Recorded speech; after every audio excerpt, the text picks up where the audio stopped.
Hello, this is Heri from Tür, and you're listening to the Dan Chan Show.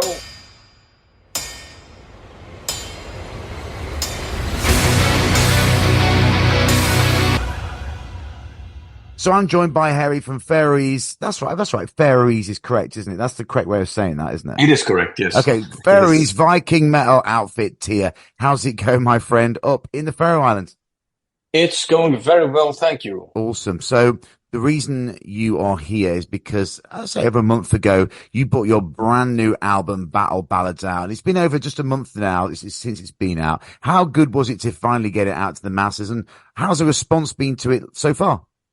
I'd say the response has been overwhelmingly positive, both for the album and for the tours we've done since. Yeah. It was great to get this one out. It was really great. Same with the last one. It's taken a long time to make these last two albums. Yeah. So we're just overjoyed once we finally get them out. So, I mean, we'll get into the touring thing because you've just come back after quite a big tour of North America, but we'll get into that later on. But this album called Battle Ballads, it isn't a ballad album per se, is it? Because when I first read about your new album, I thought, oh, okay, is this going to be like a slow, melodic kind of like ballad album? But that's a confusion that most people can make, but it stems from a medieval sense of the word. Am I right? Precisely. So not the 80s hair metal, the soft song. Sure. No, the medieval balladry, and we hope to retake that word with this album. So what made you come to, this battle name, this Battle Ballads name? What made you come to that decision? Well, our songs have been based on medieval ballads since we started. Yeah. I didn't even think about the possible misnomer with the 80s hair metal ballads until someone mentioned it to me. I thought I'd come up with a genius name for the album.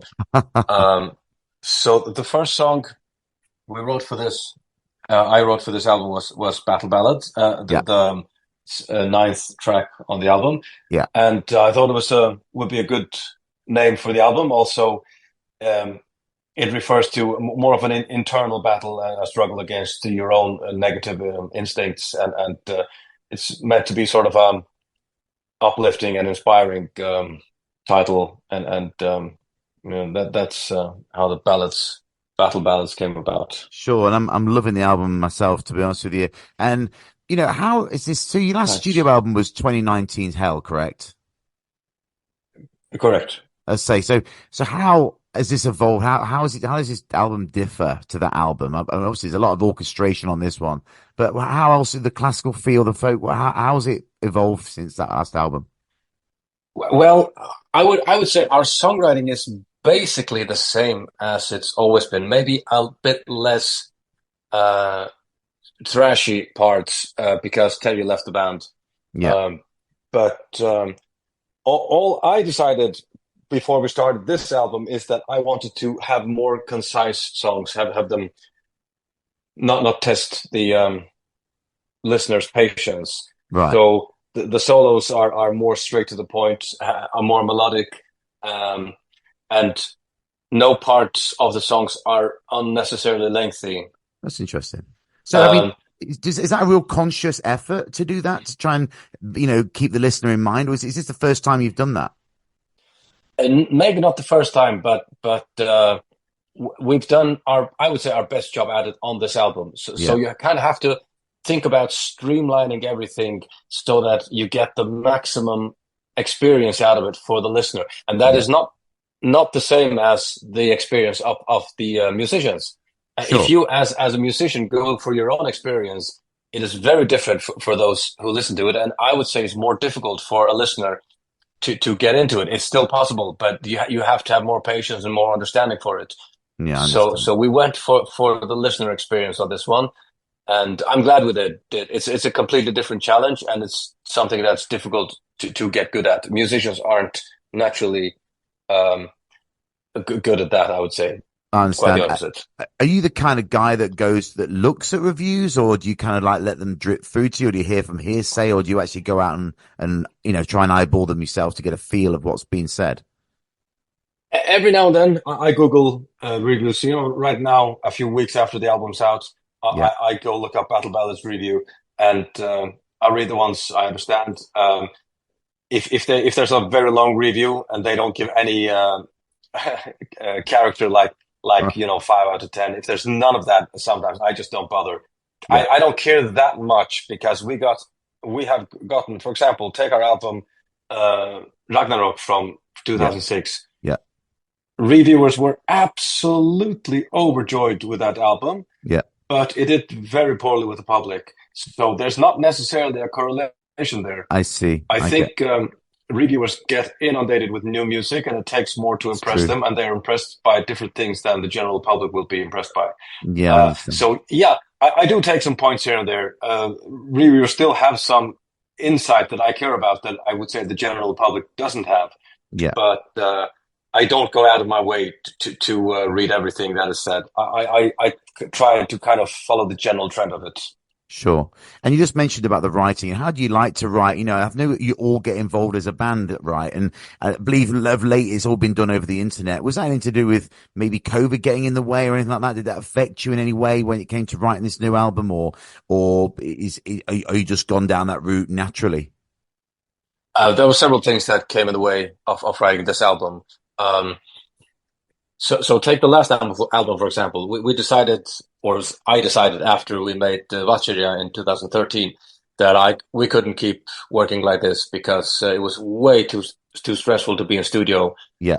So we'd go into studio with a half finished album, and we'd have to finish it in 3 or 4 weeks in studio, and it Money just is costs not money. conducive. Exactly, it costs Yeah. money, Yeah. and under such pressure, you don't necessarily come up with the best result, I understand. and mistakes go by without you noticing them, and you notice them after you release the album, and it is the most painful feeling. Yeah. So I decided since then that we were going to record it in our own time. Learning the craft of recording and production was its own challenge that took a long time. Yeah. So that resulted in the 5 year gap between Hell. Yeah. Valkyria and Hel. Yeah. But this time, since Hel, I moved 3 times, I think. And I also made another album with a completely different, unrelated project in the meantime.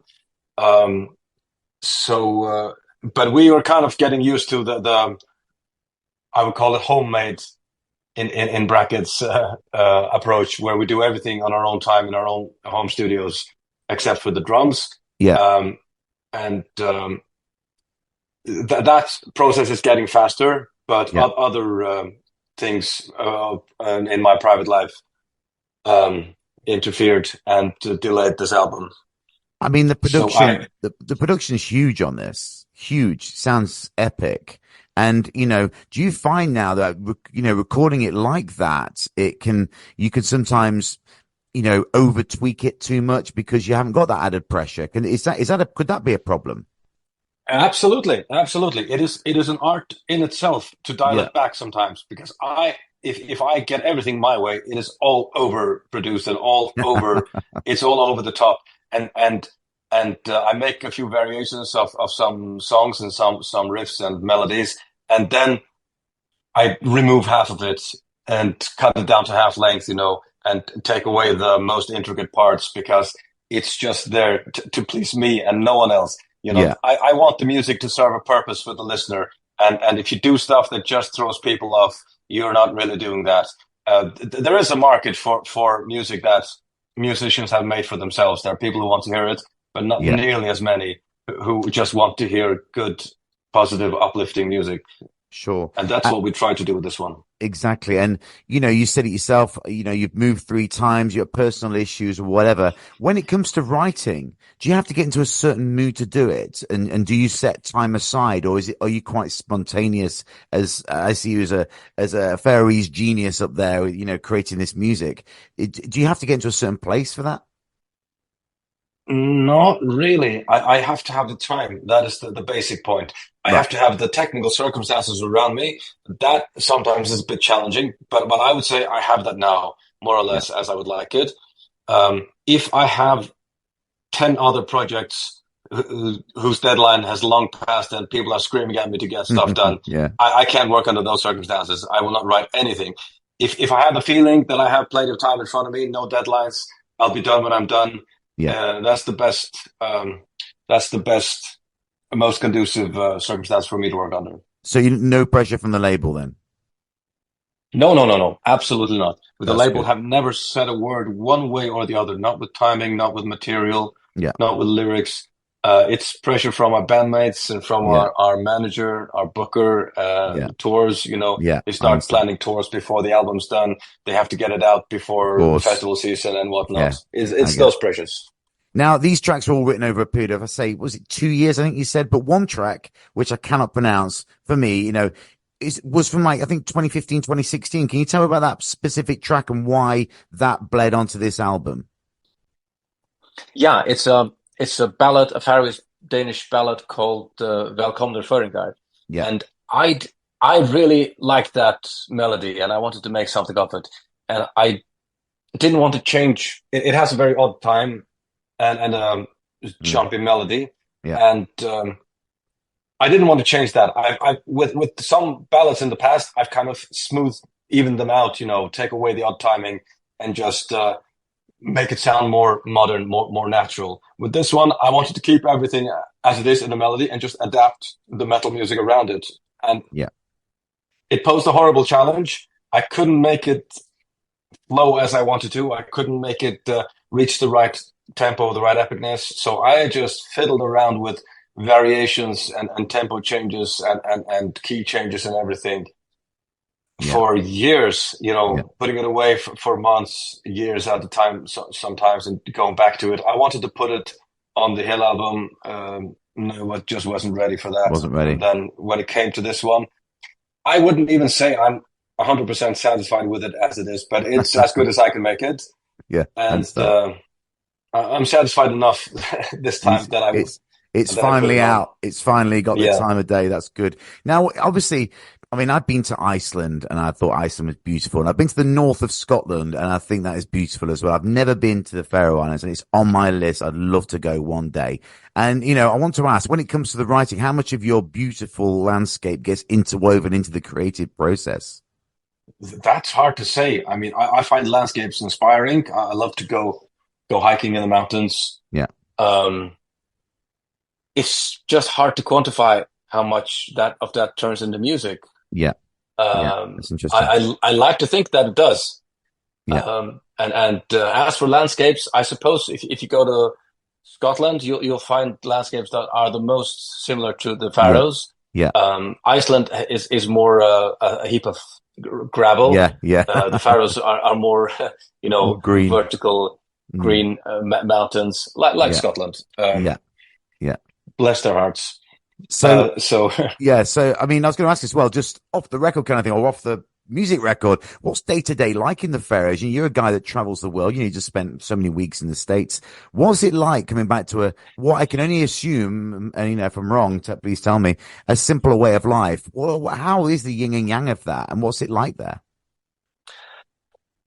it's a calm compared to New York Yeah, of course. or London. Yeah, of course. Yeah. Yeah. I'm sure if you go to the countryside in England, Wales, or Scotland, you'll find something similar. Mm. With the market difference that our capital has everything an international capital should have.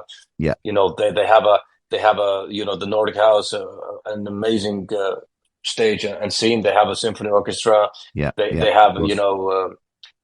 stuff a capital should have, but it's just a much smaller town. It's of 22,000 people, and Yeah. all the other towns, the second largest town is 5,000 people, and all other are smaller. So you get this very rural, but still strongly connected society. Community. Yeah. Things are just very relaxing here. Everything is many things are decided by the weather, Yeah. Of and the course. weather is extremely unpredictable Yeah. Yeah. and varying, much Yeah. like parts of England and Scotland, I'm Absolutely. sure. 4 seasons in one day. We all know that. Now, Yeah. over the years, the band has gone through, some changes. How disruptive are the changes to you and the band as a whole, or do you see it as a positive thing that, you're bringing in new creativity? It's almost always a negative to lose a member, but then you get a new member and you see the positive in it. But you don't know before. Yeah. who you're going to get. Yeah. So we had a lot of changes. I regretted letting people go every time. Hmm. But sometimes you can see there's just no future in the cooperation, Yeah. and people decide to go, and it's the right decision. I can see it.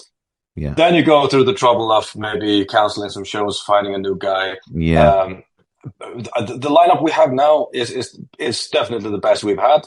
Yeah. Hans is the new guitar player, is a very good guitar player. He's even a good Indeed. singer, a good songwriter, and he's an excellent music producer. And I think that shows also on That's got this to help. album. Yeah. Um, so all in all, we've gone through some changes, but we're at a very good place right now, and I hope this it stays like this for a long time. Awesome. And obviously you've been at this for like 25 years or so. How do you feel you've evolved as a band, and how has the music matured, shall we say? Or has it? Absolutely. If you listen to our first album, we had no clue what we're doing. You kind of have to make an album first to at least I had to see the process of having a musical idea and then the finished product. It was just not at all what I had intended to do. So the second album, Eric the Red, is more or less as I intended it Yeah. before we wrote it.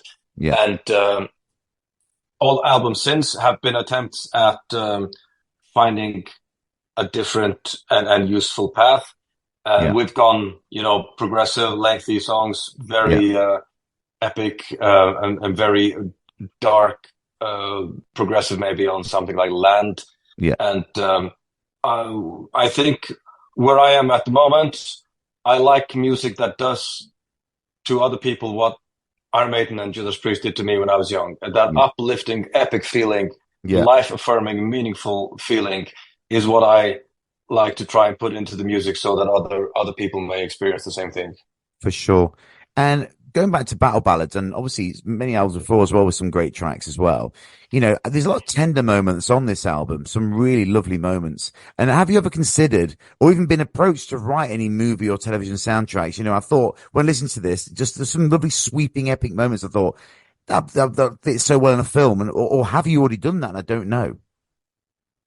I have not. I was once approached for a movie project that didn't turn out to anything, um, and I would love to work on movie music. And I think the connection between musical movements and the emotional connection people have to musical movements and the Mm. emotional connection you have to a story are well, you can see that everywhere in movies Yeah. Yeah. with epic composers like Hans Zimmer. Yeah. That connection is one of the strongest there is. Absolutely.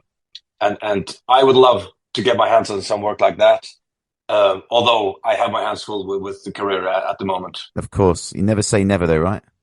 And absolutely not. And another thing I was going to say never. Last weekend, I don't know whether you're interested, but I have a guilty pleasure with it because we sit and watch it as a family. We had Eurovision. Is that something you'd ever consider doing? Something like, you see a lot more rock and metal bands performing these days. I think Norway had a very cool entry this year as well. Would you ever consider that? I might. We were about to try to enter the Danish Eurovision in 2012 or 13 with a song that is on Valkyria. Wow. That's Um, great to know. some of the band members are strongly against the idea. I'm I, sure. I see the lack of appeal in competing with music, but it's also just a platform and the extravaganza of it. I'd love to take part in that. Yeah. Although I see the non sequitur of competing with art, it's not the right thing. Of course. I get that. I don't think we're going to go there in the future now. Unfortunately not, but it is a great show. But never say never, Heri. Never say never. Never say never. No, exactly. So live shows, I've just mentioned a couple of times, you've just finished an epic North American tour, obviously to back this album up. Great lineup. What's happening for the rest of the year now this album is out? Are Europe going to get a taste? Yes, we have some festivals, 7 or 8 of them lined up for the summer. Yeah. Until August, and there might be a few more festivals added. And Cool. in the fall or early winter, we go on tour in Europe, hopefully including the UK. Then we have more tours. We need to do a support tour in the UK and then a headliner tour in Europe. Yeah. And this Awesome. is over the long term. All it just has to be done Yeah. before the next album is released. So plenty of time for that. Waiting to find out. And obviously, after the more albums you produce and bring out, and the more fans are adoring different tracks. How do you choose set lists these days? With so many awesome tracks to choose from. That is very easy. We have a Facebook group called the Great Heathen Army of Tyr, Oh, I've heard and about I this. put a Yeah. poll up there. Yes. I put a poll up there, and I ask people, "What do you want to hear?" Vote away, That's and we awesome. follow that list quite closely. That's very So cool. we just have I have the attitude that once you release it, it's not just yours anymore. It also belongs to the people who listen to it. That's And fantastic. if you're pushing songs that fewer or no one wants to hear just because you like them, it's not really conducive to a good career. So Sure. we play what people want to hear. That's awesome. That's so. I wish. Plain I and wish. simple. I wish more bands would do the same. To be honest with you, but we can't have it all our own way. Now, what's your favorite place to play after all these years? All the venues and countries that you've played, or is it a certain venue or a country, or is it the fans in a certain country, or the beer in a certain country? Where do you like to play? There are so many places, man. So many places. But there's this place in London called the Underground. Oh, the Underworld. The Underworld, Yeah, I kind of know. Yeah, I know it. not the most popular place with the technicians, but No, I've played there twice previously myself. I know exactly what you're on yeah, about. yeah, but I don't know. It has something. I like it. I like to play there. That's a very well-known venue in North London for sure. And also just sticking to the shows, after a gazillion shows that you must have played, can you share, you got anything top of your mind, a story you can share for us, something funny from the road? Funny things happen on the road, that's for sure. But Yeah. Nothing, live at shows, or anything on the um, road, even on the travel, whatever, just on the band, on the road, oh, so whatever. here's the story. So when you travel like this, we're always overpacked. We're very restricted in how much we can bring with us. And I was kind of traveling in the clothes that I had. I had a few a few pairs of underwear and socks in my shoulder bag, and so we flew for this tour in the US from the Faroes to Copenhagen to Toronto to um, Atlanta, Yeah. and when we landed in Toronto for a change, for the flight connection, there was a couple there with a little boy, must have been about 5, 6 years old, and he wasn't feeling very good. And as they got up to catch their connecting flight, he vomited all over me, poor lad. Oh no. Just projected the vomit forcefully Oh onto no. my hoodie. I had my favorite hoodie on, an Iron Maiden hoodie, and he vomited on my passport, on my trousers, Oh my everywhere. God. I can smell it now. Oh my God. And I was thinking, this is the only hoodie I brought with me. I can put it in a plastic bag and keep it with me until I get a chance to wash it, or I can throw it away. Oh God. Unfortunately, I threw it away. So there Oh, at Toronto Airport in a oh, garbage bin gutted. is a plastic bag with my favorite Iron Maiden Maiden hoodie. hoodie with vomit all over it. Now, with that all in mind, what's your favorite element of being in a band, the studio or the stage? Where do you thrive your best? I think he's going to say studio. That's my opinion. What are you going to say? Writing music is my thing. Yeah. So sitting at home in my own home studio, coming up with ideas and putting together music Yeah. is what I like the most. Yeah. Um, After that, meeting people to whom the music is important is also very rewarding. Yeah. Um, Of course. So, how important is it for you to be sticking to your roots within your music? How important is tier two to the islands? What's the vibe there? it's important to me, and I'm sure it's important to some people here, but not that many. I don't think you kind of have to work on your popularity here. Yeah. So if you want constant media attention, you kind of have to write the articles and send the Yeah. pictures Yeah. to the journalists who then post the articles as if they wrote them themselves. And we Hmm. used to do that. Yeah. I don't think it's worth my time anymore. No. So I hope I've done something nice for promoting this country. If I've done that, I'd be happy with that. But whether or not, I totally I believe you have. I mean, you are for me.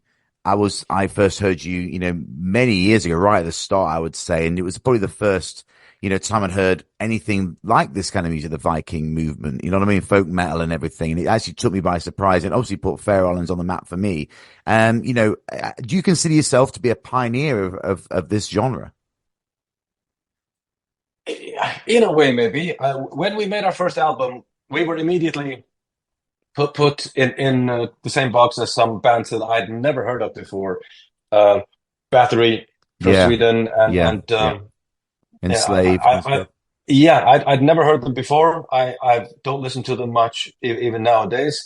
I just put together folk music and heavy metal Yeah, because I love both things. sure. I was aware that there were people in the Faroes who'd done the same with folk, like folk music. So they made ordinary folk pop rock based Yeah, on traditional melodies. yeah. So the connection was not that original. Didn't seem that original to me. She. I suppose we've kind of been part of the growth of a specific kind of metal. Mm. I don't feel like I invented anything, but we have some part in it, and I'm proud of that. For sure. I mean, who, in your opinion, is doing the genre good these days? There seems to be a lot of bands doing the folk Viking thing. Who's pricking your ears up these days? There's the Danish band called Jotun, Yeah, I know them. Iotunn, Yeah, I know you. which Yeah, I know. Yeah, I I've think had I've some had them on do my show some. actually. Like last year, I had them on my show. Yeah, Uh, I'm very pleased with their music. I like what they do. I think they have the right approach. There are there's Winterson, of course, finally finishing yeah, the time too, yeah. and that might be my favorite among my favorite music ever. There's not much folk or Viking in it, but it has that epic, intricate feeling that I like. Sure, sure. Um, And obviously, talking about Epic in 2020, a very special moment occurred for the band when you teamed up with the Symphonic Orchestra of the Faroe Islands to record, the album, the DVD. How special of a moment was that? And how long did it take to arrange that? Was it a difficult thing to pull together? it was very difficult, not to mention expensive, but fortunately, none of that work was on us. So um, I'd already I write all our music in notes, so I have Yeah, the notes ready for any occasion, just because I like to, have the notes while I work on the music. So when the guy who was the CEO of the symphony orchestra at the time approached me, I had all the notes there just to give to him, and they got a guy in Iceland, Haraldur Sveinbjörnsson, to arrange the orchestral parts. yeah, He did all that work, which is, as I understand it, insanely expensive. Then um, the orchestra gathered to practice for about a week, I think, yeah. and we had 3 sessions with them that week, and so there was nothing really in it for it. We did everything as we usually do it. We didn't change anything about the songs. It was just the symphonic parts that were added. So Yeah. there was a lot of work, but fortunately, not much of it was to be done by us. Yeah, I see. I mean, I love listening to that in the background. It's such a beautiful piece. It's beautiful, start to finish. It's amazing. I love it. You Thank know, you, thank you. after all these years, you're getting wiser and grayer. Do you still enjoy it as much as you did when you first started? I enjoy it more every day. I Yeah. will do this let drop, and I hope to be like Mick Jagger or Awesome. Yes. Yeah, man. That's what we those want. guys. That's what we want. Now, one more question. Have you got a message for the fans? I mean, you can just say to them directly about the new music or what's coming up or the band in general. Um, I'm very pleased with people's attention. Thank you for listening. Thank you all for your incredible support. Uh, this career wouldn't exist without the listeners and the people who appreciate the music. So thank you for that. If you want to stay up to date with what's happening in this band, then the best way to stay in the loop is to sign up for our newsletter at tier.fo. Yeah. Or get on Facebook and choose a set list. Yeah, please do that too. Now, finally, what's the most used emoji in your phone, Harry?